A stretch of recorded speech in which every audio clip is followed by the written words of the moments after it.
महिमान आहियूं। अॼोको एहतिजाज असांजो अमीरुल बेर प्लेटफार्म तां हो, जेको सरदार शाह जेको चोर वॾेरो आहे उमरकोट जो, असां हुनजी सख़्तु लफ़्ज़नि में मज़म्मत कयूं था।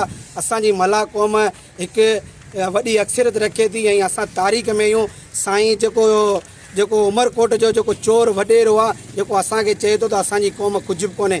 असांजी क़ौम हिकु सिंध जी तारीख़ी क़ौम आहे। तूं हिकु हिजरत करे, तूं हिते जो महिमान आहीं, तूं पंहिंजो क़िबलो दुरुस्त कर। असां तोखे सरदार शाह खे ॿुधाइण था चाहियूं त मलान खां फौरी तौर ते माफ़ी वठे।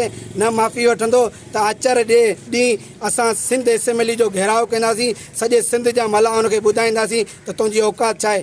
ॿी सूरत में असां वसवान खां मुतालबो था कयूं त बराए महिरबानी असांजी क़ौम जे ख़िलाफ़ु हिन जेको सरदार शाह ख़िलाफ़ु ॻाल्हायो आहे, हिन ते फौरी तौर ते नोटिस वठी ऐं हिन ते इंक्वायरी कई वञे। महिरबानी।